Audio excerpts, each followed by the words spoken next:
Hello everyone, welcome back to our channel Mechanism Classes. Harish this side, wishing you all very warm greetings. Last lecture में हम discuss कर रहे थे stability of carbocation, which was the application of electronic effect. Now the second application is stability of carboanion. अगर आपने अब तक carbocation की स्टेबिलिटी या उससे पहले के लेक्चर्स नहीं देखे हैं तो you should check out this previous lectures which will help you a lot for the upcoming theories and stories. तो शुरू करते हैं. Stability of carbanion C negative. अच्छा, how the simplest carbanion can be made. It's methane. अच्छा, इसमें से carbanion C पर negative charge में कैसे ला सकता हूं. इसमें से एक प्रोटॉन बाहर निकाल दूं H पॉजिटिव, पीछे क्या बच गया CH3, एक पॉजिटिव बाहर तो पीछे negative charge, then we left with CH3 negative. This is the simplest carbanion. ठीक है, इतनी बात. तो हमने क्या देखा, CH3 नेगेटिव, इस पर जो नेगेटिव चार्ज है वो है दुख, मतलब वो दुख का काम कर रहा है और इसी दुख को कम करने को कहेंगे स्टेबिलिटी ऑफ कार्बोएनायन को इंक्रीज करेंगे हम. तो कैसे कैसे किन किन फैक्टर्स से इसकी स्टेबिलिटी को हम डिराइव करेंगे वही आज हमें सब कवर करनी है.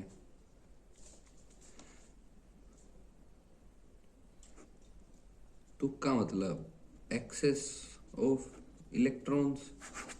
चलिए ठीक है. Therefore stability can be achieved through. कैसे मैं इस दुख को कम कर सकता हूं. कोई इस दुख को मेरे से उल्टा ले ले, मतलब electron withdrawing group will be directly depending on stability of कार्बोएनायन and inversely on electron donating group. Electron donating group का मतलब एक तो ऊपर से दुख है और दूसरे ने आके और अपना दुख मेरे ऊपर डाल दिया. सही है क्या, इतनी बात.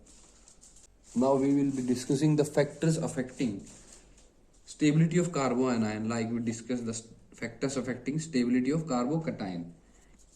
तो हेडिंग डाल लेते हैं.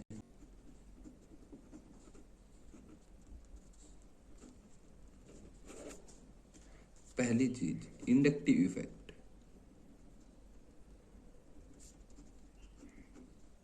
इंडक्टिव इफेक्ट दो तरह के थे, -I और दूसरा +I. कार्बोएनायन है, इस दुख को कम कौन करेगा, जो इस दुख को लेने की क्षमता रखता हो. और -I और +I में से दुख को अपनी तरफ खींचने की क्षमता कौन रखता है, -I. Therefore it is directly depending on -I and inversely on +I. Example number A, CH3 CH2 negative. भाई ये तो CH2 नेगेटिव आएगा ना, एक हाइड्रोजन की हमने CH3 लगा दी, था तो CH3 नेगेटिव ही. अच्छा, second example is CH3 CH negative और एक और CH3, then CH3 C negative, दो CH3. तो इसमें से सबसे ज्यादा स्टेबल कार्बोएनायन कौन सा है. अच्छा, मैं जानता हूं क्या, CH3 क्या है, +I इफेक्ट शोइंग है. इसमें एक CH3 था, इसमें दो आ गए, 2 + SI, इसमें 3 + SI.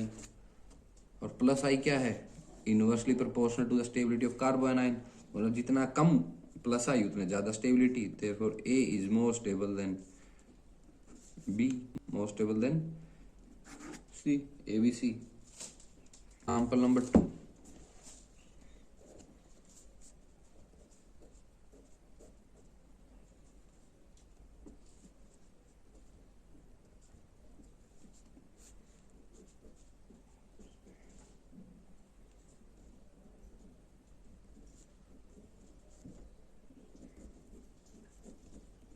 CH2 negative and here it is bromine group attached. जरा -I का ऑर्डर याद करना. FClBr था क्या, फिरकल बरात. ये ऑर्डर मैंने लिखवाए थे, कंप्लीट डेडिकेटेड लेक्चर था -I को लेकर. वहाँ पर हमने इन ऑर्डर्स को डिस्कस किया था। तो ये माइनस आई का ऑर्डर है FCl Br। तो simply the order will be of stability of कार्बो ion. भाई डाउन द ग्रुप इलेक्ट्रॉनेगेटिविटी बढ़ती जाती है, तो ऑब्वियसली माइनस आई मतलब दुख को अपनी तरफ लेना, ले जल्दी कौन लेगा, ज़्यादा इलेक्ट्रोनेगेटिव, मतलब इन तीनों में से Br। सही है क्या इतनी बात? बड़ी सिंपल सी थी। एक और एग्जांपल देखना ज़रा। अब CH2 CH2 CH2 CH2 negative और यहाँ पर अटैच्ड है fluorine, then CH2 CH2 CH2 CH2 negative, यहाँ पर attached NO2 group and CH2 CH2 CH2 CH2 negative and here we have NMe3 positive. Order क्या था माइनस आई का? भाई NMe3 तो सबसे ज़्यादा डोमिनेटिंग पॉजिटिव स्पीसीज है। पॉजिटिव कैरिंग स्पीसीज मतलब most dominating minus I species, तो बिना किसी शक के तो सबसे ज़्यादा दिखाएगा स्टेबिलिटी ऑफ कार्बन आयन की। Then we have NO2 that last F। इसमें क्या था, जितने भी सब्स्टिट्यूएंट अटैच थे फ्लोरीन NO2 NMe3 पॉजिटिव, ये अटैच थे एक ही पोजीशन पर, एक ही डिस्टेंस पर कार्बो अनायन से। अच्छा जरा एक एग्जांपल को देखना और फिर बताना। अब भी क्या यही ऑर्डर आएगा? एग्जांपल क्या है, इंपॉर्टेंट डाल देता हूँ। CH2 CH2 CH2 CH2 negative, ये NMe3 पॉजिटिव। अच्छा CH3 CH CH2 CH2 negative, fluorine CH3 CH2 CH CH2 negative, chlorine. Substituents की टर्म्स में बात करें तो इसमें सबसे ज़्यादा दूर सब्स्टिट्यूएंट है, तो मोस्ट डिस्टेंस मैं कह सकता हूँ। अलग अलग substituent, that's a different opinion, लेकिन मैं डिस्टेंस की टर्म्स में बात करूँ, this is the lower distance and the third one is having least distance from the carbon ion। अच्छा जरा याद करना, माइनस आई के लिए हमने क्या रूल पढ़ा था? DNP, distance is always dominating over number and it is always dominating over power. Distance number power, ये रूल है ना। तो डिस्टेंस सबसे जिसमें कम होगा वो सबसे ज़्यादा दुख को कम कर पाएगा।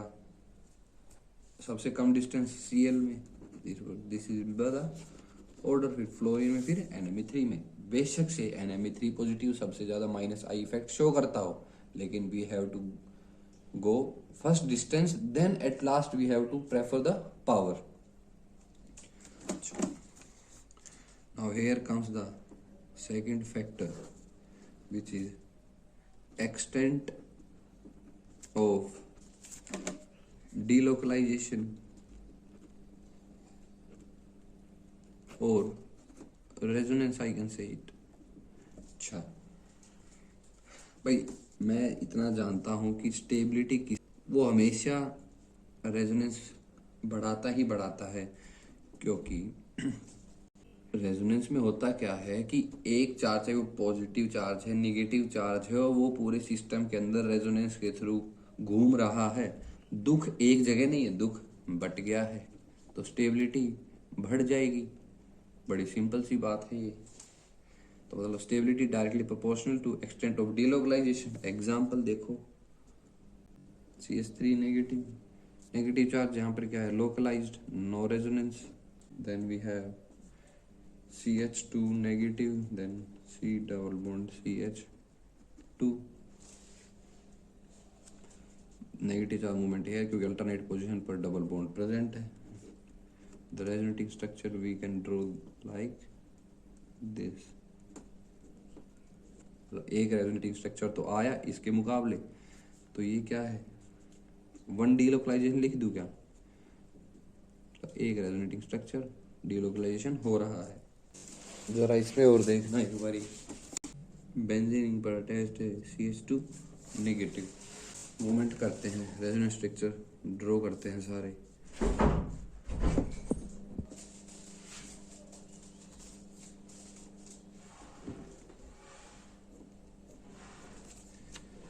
नेगेटिव चार्ज इधर और इधर, इस पर आया नेगेटिव चार्ज, बाकी सब bonds as it is and here double bond is formed.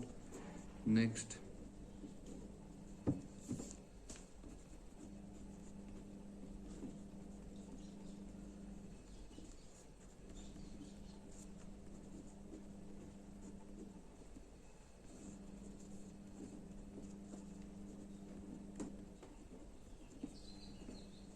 and this is the last one।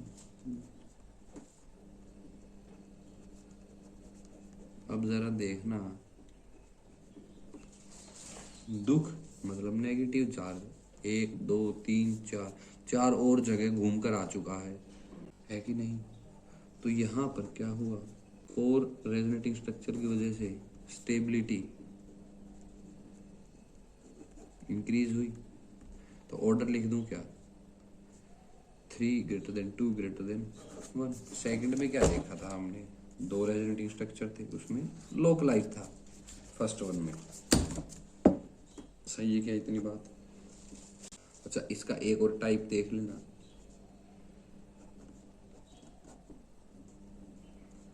CH2 negative है। अच्छा, और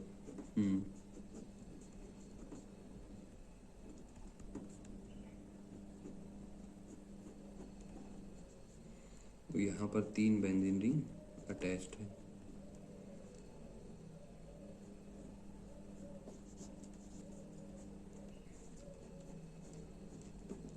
Obviously this is the most stable one। यहाँ डीलोकलाइजेशन 3 रिंग्स परफॉर्म करेंगी, यहाँ 2 रिंग परफॉर्म करेंगी, यहाँ एक ही रिंग है। Obviously 3 ring performing will be the most stable among them. चलिए ठीक है, अब आता है important point, third factor hybridization. ये फैक्टर समझना बहुत इजी है और ये अगले 2-3 फैक्टर्स को अफेक्ट करेगा।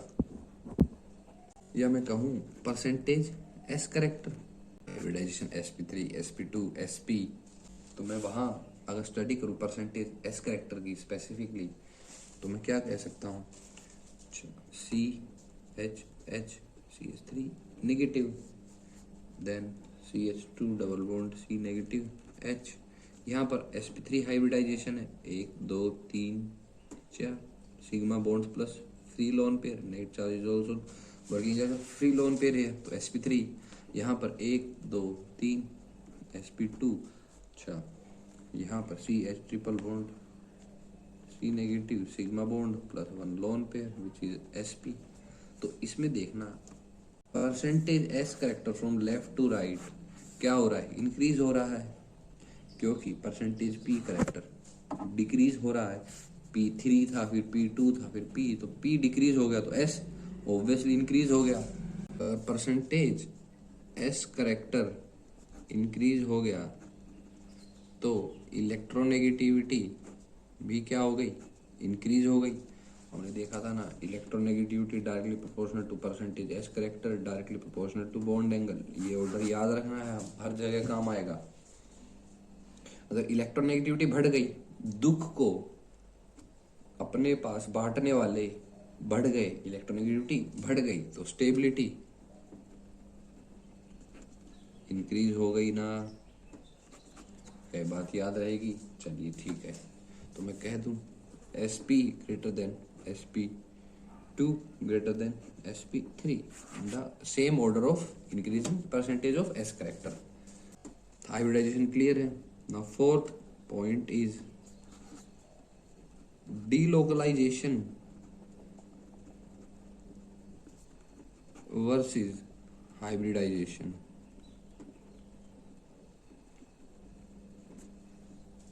एग्जाम्पल से बात करता हूं मैं। एग्जाम्पल क्या है, CH triple bond C negative and CH2 negative attached with benzene ring. भाई जाहिर सी बात है, यहाँ पर हाइब्रिडाइजेशन क्या है, 1 2 3, ये सिग्मा बॉन्ड 1 सिग्मा बॉन्ड 2, लेकिन ये जो नेगेटिव चार्ज है ये हमेशा यहाँ पर partially double bond character generate करके रखेगा। पीछे हमने इसके रेजोनेटिंग स्ट्रक्चर पढ़े थे, यहाँ पर पार्शियल डबल बॉन्ड स्ट्रक्चर रहेगा। तो हाइब्रिडाइजेशन क्या हुई, 1 2 3, मतलब sp2। नेगेटिव चार्ज यहाँ पर क्या है, डीलोकलाइज्ड। सही है इतनी बात, चलिए ठीक है। और यहाँ पर हाइब्रिडाइजेशन क्या है, sp1 2, मतलब लोकलाइज्ड नेगेटिव चार्ज। अब रूल क्या कहता है डीलोकलाइजेशन वर्सेस हाइब्रिडाइजेशन का, भाई रूल कहता है, और ये रूल काफ़ी कंसेप्चुअली भी सही है। First check hybridization, if same then go to delocalisation.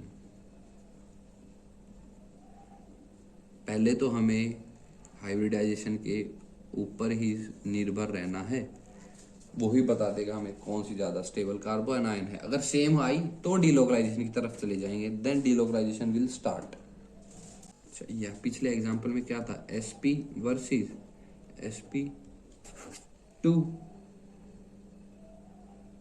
और हमें पता है परसेंटेज एस कैरेक्टर किस में जाता है, sp में, therefore it is more stabilizing carbanion than sp2। यहाँ पर हमें रेजोनेंस की जरूरत पड़ी क्या, बिल्कुल नहीं, डायरेक्ट हाइब्रिडाइजेशन से हमने सॉल्व कर दिया।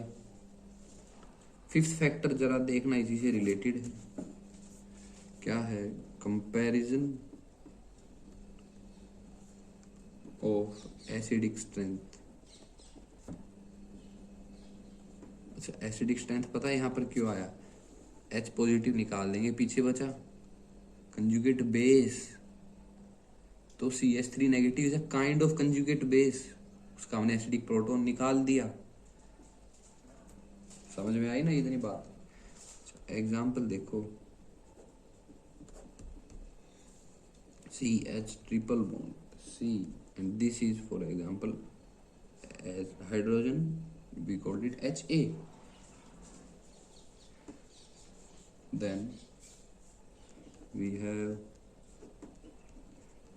CH2 HB and CH2 double bond CH HC। इनमें से एसिडिक हाइड्रोजन निकालना, माइनस HA पॉजिटिव, इसमें से माइनस HB पॉजिटिव, यहाँ से माइनस HC पॉजिटिव। पीछे क्या बच गया, CH triple bond C negative रह गया। हाइब्रिडाइजेशन क्या है इसकी, sp सिग्मा बॉन्ड एक लोन पेयर फ्री, तो sp हो गया। यहाँ से निकालना CH2 नेगेटिव, अभी हमने इसकी देखी थी क्या थी, sp2, and this is CH2 double bond CH negative. Hybridization 1 2 3 sp2। अब जरा देखना इस sp2 करेक्टर्स में और इन sp2 करेक्टर्स में डिफरेंस क्या है। It is because of extent of delocalization, मतलब रेजोनेंस की वजह से है ये, and more stabilized by resonance. लेकिन फर्स्ट और सेकंड में कंपेयर करना, फर्स्ट और सेकंड में क्या है, sp वर्सेस sp2, तो for sure sp will be dominating over sp2। ये फर्स्ट है, ये सेकंड है। और सेकंड और थर्ड में देखना, ये रेजोनेंस के थ्रू मोर स्टेबलाइज्ड है, यहाँ पर रेजोनेंस नहीं है, तो sp2 is more stabilized than sp2 in third. क्योंकि सेकंड में क्या हो रहा है, सेकंड में मैं देख रहा हूँ डीलोकलाइजेशन, दुख घूम रहा है पूरी रिंग में, तो यहाँ पर दुख एक जगह रह गया, स्टेबिलिटी कम हुई कि नहीं हुई। मैं डायरेक्टली ना, hence stability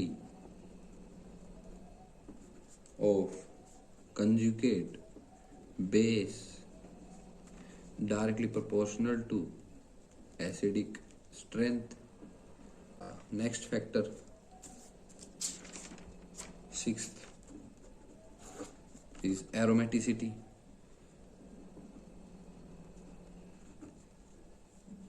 एरोमेटिसिटी हमें पता है, लाइक कार्बोकैटायन। एरोमेटिसिटी क्या करती है? Stability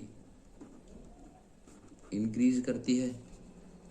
anti aromaticity stability decrease करती है। तो इसका ऑर्डर लिख दूं क्या? Aromatic more stable then non aromatic, more stable then anti aromatic.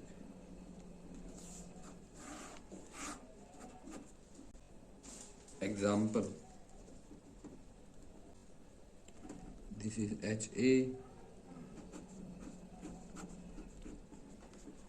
this is HB,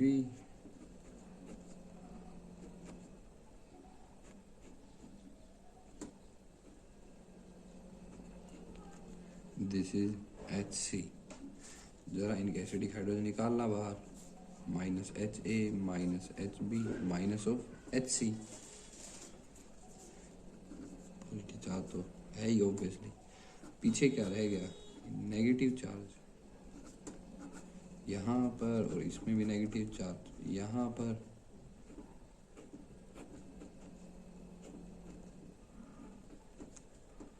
this is aromatic. भाई एरोमेटिसिटी हमें पूरा चैप्टर पढ़ना है, उसके रूल्स वगैरह, लेकिन यहाँ पर मैं सिर्फ समझने के लिए एग्जांपल ड्रॉ कर दे रहा हूँ। यहाँ पर क्या हो रहा है कि it is one of the factors affecting the stability of carbanion, तो हमें यहाँ पढ़ना पड़ रहा है। Otherwise the detail explanation will be having after 2 और 3 लेक्चर्स। ये एरोमेटिसिटी ये है नॉन एरोमेटिक, ये है एंटी एरोमेटिक। तो ऑर्डर क्या होगा? B greater than C greater than A। सही है इतनी बात? ठीक है, नोट डालना और इम्पोर्टेंट है,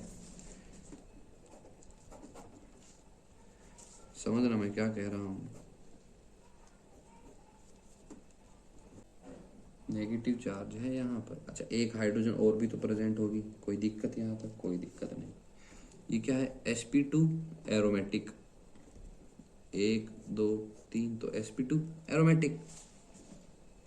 अच्छा, इसमें और देखना, CH triple bond, C negative, ये है sp थ्रू हाइब्रिडाइजेशन, ठीक है।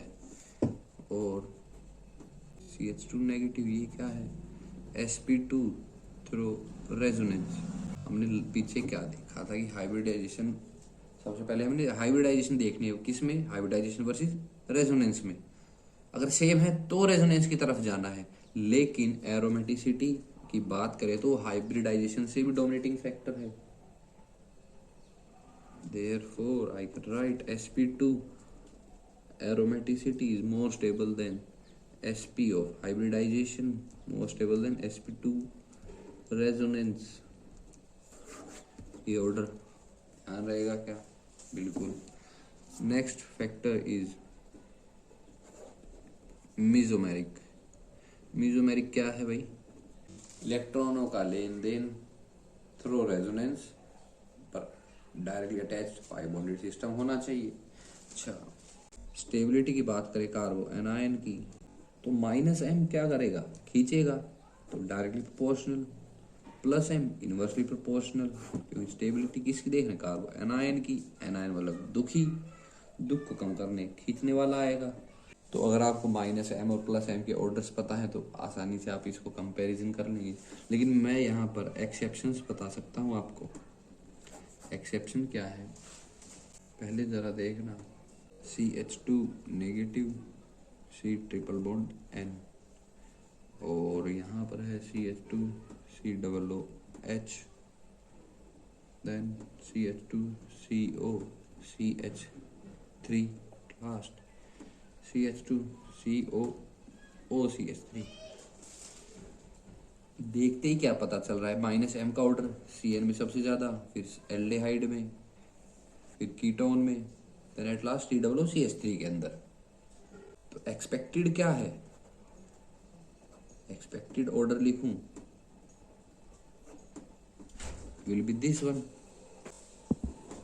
लेकिन यहाँ पर ये ऑर्डर एक्सेप्शन दिखाते हुए एक्चुअल ऑर्डर क्या आता है?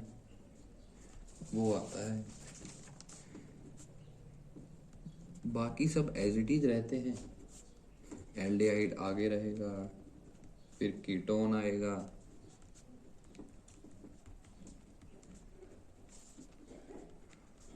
लेकिन एक्सेप्शन क्या कहता है, जो सबसे आगे होना चाहिए था ना सी एन ग्रुप, वो सबसे पीछे चला जाता है।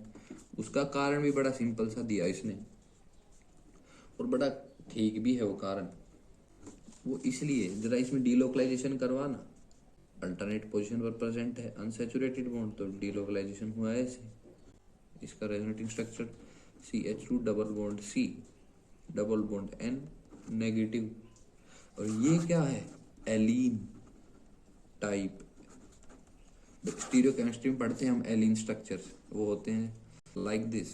ये एलीन स्ट्रक्चर है, इवन नंबर ऑफ बॉन्डिंग्स होती है, जिसमें दो फिर डबल बॉन्ड और आ जाए तो ओड हो जाएंगे, उनके अलग अलग स्टीरियो हम समझते हैं। तो ऐसा ही अगर हमने CH2 की जगह N नेगेटिव लगा दिया तो एलीन टाइप फॉर्म हो जाता है, और ये अपने आप में बहुत अनस्टेबल मॉलिक्यूल है।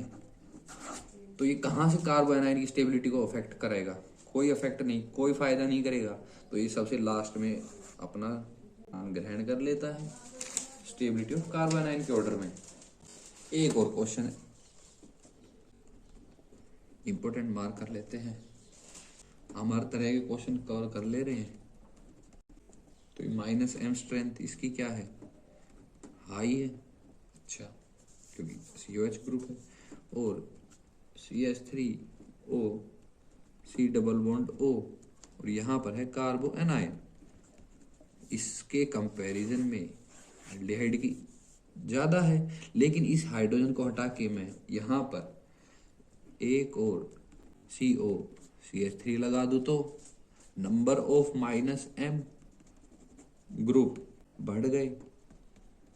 इसका मतलब नेगेटिव चार्ज को आपस में बांटने वाले बढ़ गए, लेकिन यहाँ पर -m बेशक से स्ट्रॉन्ग रहा हो COH का, लेकिन हमने क्या देखा, यहाँ पर एक जगह ये दुख बांटेगा, वहां पर दो जगह दुख बटेगा।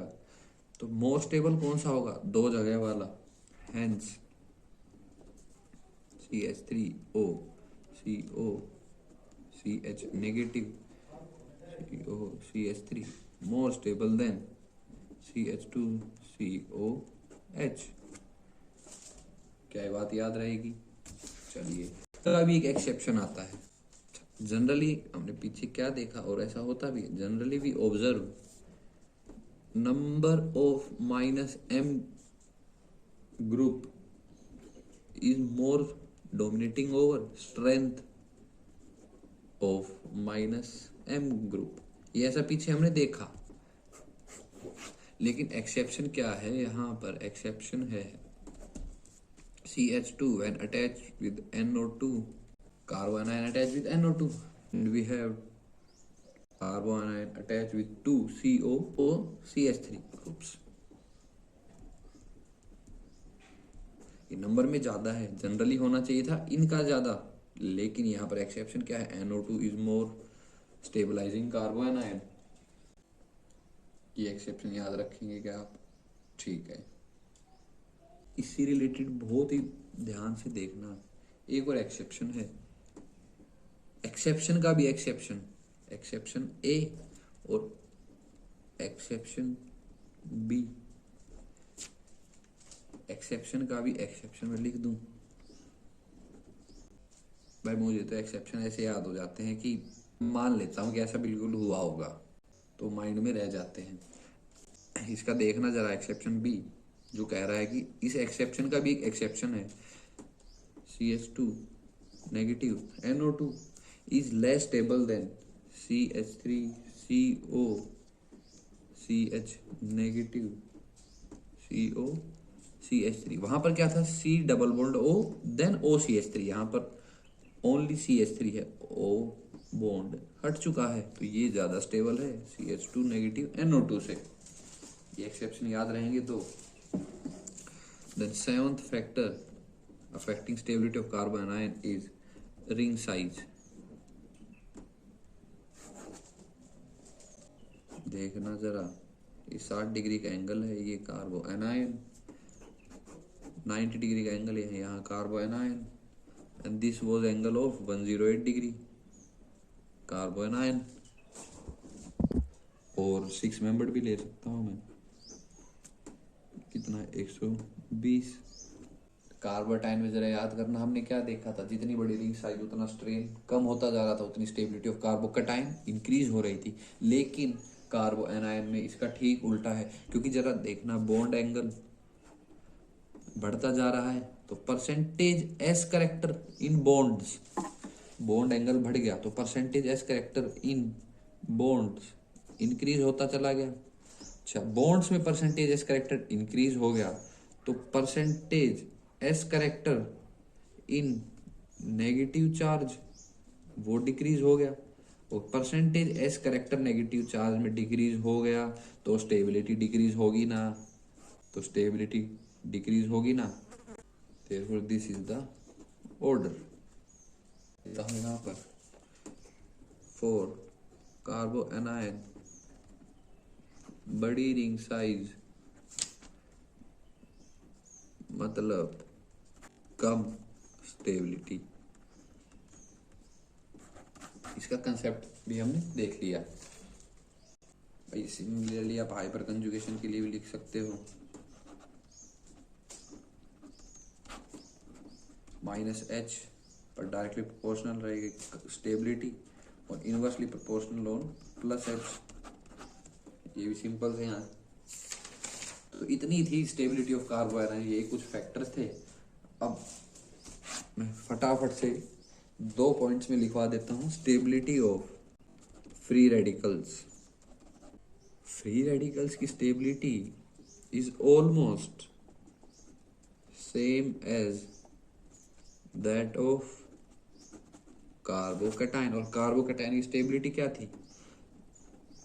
Stability of C positive was directly proportional to plus effects like +I, +M और +H अपॉन इनवर्सली प्रोपोर्शनल किसकी थी? Minus effects like -I, -M, -H।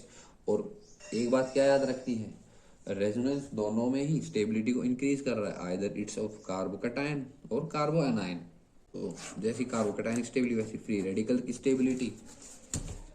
चलिए, एक एक्सेप्शन है फ्री रेडिकल में, वो देख के आज का लेक्चर खत्म करते हैं। Exception of radical CH2 double bond CH, this is free radical present here and we have CH2 radicals attached with benzene ring। Generally होता है कि benzene ring having more resonating structure is more stabilizing the free radical like of C positive। लेकिन exception में क्या है?